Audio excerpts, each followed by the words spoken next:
देख तो, तेरे भैया को गए हुए पूरा 1 महीना हो गया और इस महारानी के उठने का टाइम टेबल नहीं बदला। अरे थोड़ी तो समझ होनी चाहिए। ये भी कोई बात हुई? हम सब लोग उठ गए हैं, टाइम तो देख 8:30 हो गए, लेकिन तेरी भाभी के उठने का कोई टाइम ही नहीं है। जा उसे उठा कर आ।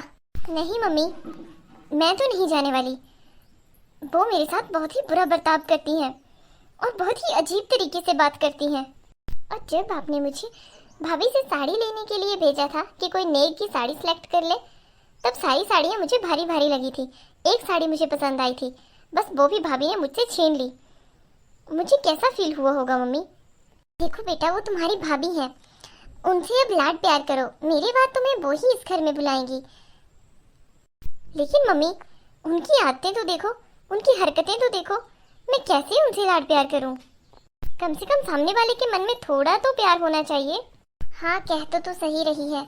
कल मैंने उससे एक पानी का गिलास मांगा था, तो उसने बहाना बनाकर मुझे पानी का गिलास भी नहीं दिया।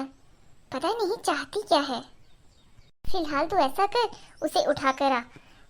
कम से कम कोई आ जाए तो हमारी इज्जत तो बच जाए। 4 आदमी के सामने हमारी तो नाक कट जाएगी। सब लोग बोलेंगे कि सुषमा तो बस दूसरे की बहुओं की बातें करती थी, और आज देखो अपनी बहू कैसी आई है।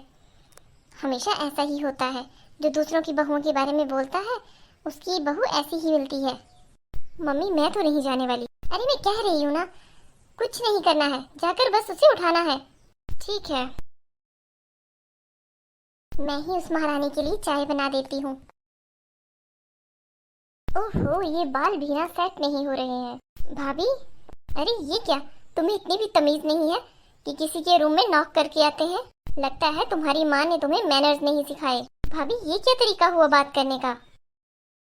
मैं आपसे इतने अच्छे से बात कर रही हूँ और आप है कि हर बार तेवर दिखाती रहती है। अभी मैंने तेवर दिखाए कहाँ हैं? अरे भाभी, मैं तो सिर्फ आपको उठाने आई थी, सिर्फ देखने आई थी कि आप नींद से जाग गए हैं या नहीं। और ये क्या, ये आपने क्या पहन लिया? आप तो जानती है ना, हमारे घर में ये सब पहनने का रिवाज नहीं है। हमारे घर की बहुएं सिर्फ साड़ी पहनती हैं, और इस बारे में शादी से पहले बात हुई थी ना। अच्छा, तो क्या करूं मैं? ये भूल जाओ कि मैं तुम लोगों की बात मानूंगी। कपड़े तो मैं अपनी मर्जी के पहनूंगी। इस घर की बेटियां चाहे आधे कपड़ों में घूमे, लेकिन बहू पूरी ड्रेस भी नहीं पहन सकती। भाभी, अभी मैं ससुराल नहीं गई हूँ, तो तैयारी कर लो, जल्दी ही भेज दूंगी। ज्यादा दिन तुम यहाँ टिकने वाली नहीं हो। भाभी, आपको अंदाजा भी है आप कभी कभी क्या बोल देती हैं, दूसरे आदमी को फील होता है।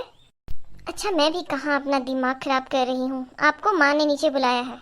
आज आपको हमारे लिए पहली रसोई बनानी है, और हमारे यहाँ रस्म है, जब बहू पहली रसोई बनाती है तो मीठे में कुछ बनाती है, फिर हम लोग उसे नेक देंगे।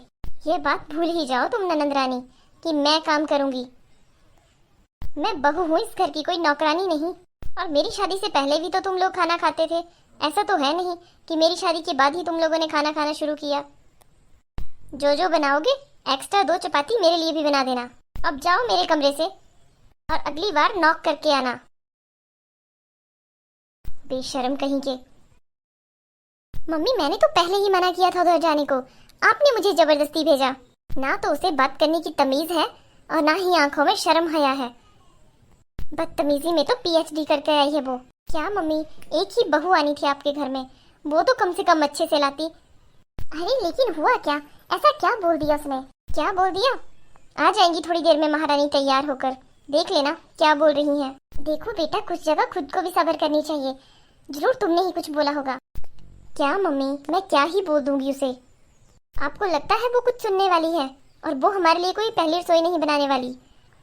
उठिए और चलकर किचन का काम कीजिए, मुझे बहुत तेज भूख आई है। कैसी बातें कर रही हो? 1 महीने से उसने किचन का काम नहीं किया है, और उसकी पहली रसोई आज ही होगी। मैंने पंडित जी से पूछा है। मम्मी, अगर भाभी के यही तेवर रहे ना, तो हमारे घर से निकलने की डेट भी पंडित जी से पूछ लेना। अरे ननद रानी, क्यों प्यारी भोली सी मेरी मम्मी जी को भड़का रही हो? देखिए भाभी, मैं और मम्मी अपनी बात कर रहे थे। बहू, ये तुमने क्या पहन लिया? तुम तो जानती हो ना, हमारे घर की बहुएं सिर्फ साड़ी पहनती है। देखिए मम्मी जी, मैं आपकी पसंद के कपड़े नहीं पहनने वाली, मैं तो वही पहनूंगी जो मुझे अच्छा लगेगा। और ये बात भूल जाइए कि मैं किचन में जाकर काम करूंगी। बहू, ये कोई बात हुई? थोड़ा तमीज से बात करो। मम्मी जी, जो जो चीजें आपने हमारे मायके से मांगी थी वो सब मिली हैं आपको, लेकिन माफ करना, आपने तमीज की तो बात ही नहीं की थी दहेज में। बाकी सब फर्नीचर, पैसे, गहने, जेवरात सब दे दिए आपको, लेकिन आपने संस्कार और तमीज नहीं मांगे थे, इसलिए मैं वहीं छोड़कर आ गई। भाभी आप कैसे बात कर रही हैं? मैं कैसे बात कर रही हूँ? आप लोगों ने इतनी घटिया नीच हरकत की और मुझे बोल रही हो कि मैं कैसे बात कर रही हूँ? बहू, शादी से पहले तो तुम खूब अच्छे से बात करती थी, फिर शादी के बाद तुम्हारे इतने तेवर क्यों बदल गए? मम्मी जी, शादी से पहले तो आप लोगों ने भी सिर्फ 5 लाख की मांग की थी। उसके बाद भी मेरे पापा ने आप लोगों को इतना ज़्यादा फर्नीचर, गाड़ी और तो और आपके बेटे के नाम एक प्लॉट भी करवाया। लेकिन ज्यों ही घर में सारे मेहमान आ गए, बारात दरवाजे पर पहुंचने वाली थी, तब आप लोगों ने 10 लाख की और मांग कर दी। आप मुझे बताइए, क्या ये सही था? तब कहाँ गई थी आप लोगों की पीएचडी की हुई तमीज? ये तो आदमी को ब्लैकमेल करना हुआ ना। मेरे पापा उस टाइम कहीं जाने लायक नहीं थे, कौन से रिश्तेदार से मांगते 10 लाख? आप तो हमारे घर के हालात समझते थे। हर बाप अपनी बेटी के लिए अच्छा ही घर ढूंढता है, और अगर उस टाइम मेरी शादी टूट जाती तो शायद मेरे पापा सारी उम्र इसी गिल्ट में रहते कि उनकी वजह से मेरी शादी टूटी है। इसलिए जैसे तैसे करके उन्होंने घर गिरवी रख दिया। आप लोगों को एक बार भी शर्म नहीं आई कि आप लोग करने क्या जा रहे हो? मम्मी जी, आपने वो 10 लाख ले तो लिए, लेकिन सोचिए कल को आपकी बेटी की शादी होगी और ऐसी ही मांग इनके ससुराल वाले करेंगे, तब आप कहाँ से लाएंगे इतने पैसे? ये मत सोचिए मम्मी जी कि आपका बेटा कमा रहा है, क्योंकि जो मेरे साथ हुआ है ना, उसको याद रख के तो मैं आपको कभी पैसे नहीं दूंगी इतने। लेकिन बेटा वो सो तो मुझे नहीं पता मम्मी जी, लेकिन बहुत ही गलत और घटिया नीच हरकत की है आप लोगों ने, इसीलिए मुझसे तो काम की उम्मीद मत करना। और इतने ज़्यादा पैसे दिए हैं तो यहाँ काम करने तो आई नहीं हूँ, राज करने आई हूँ मैं, राज करने।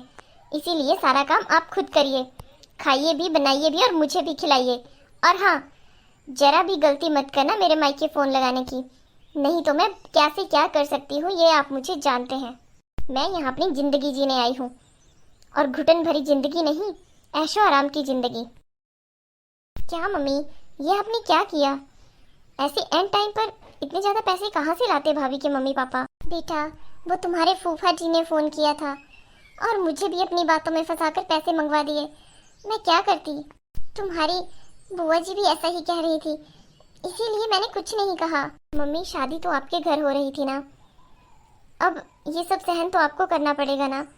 आप ऐसी इतनी बड़ी गलती कैसे कर सकती हैं? बेटा, गलती तो हुई है, लेकिन अब इसका कोई सुधार नहीं है। वो पैसे भाभी के पापा को वापस कर दीजिए इनके घर जाकर, शायद इनका घर गिरवी रखा हुआ फ्री हो जाए, कुछ तो बोझ हल्का हो जाए उनका, और शायद मम्मी तभी आपका घर टूटने से बच जाए।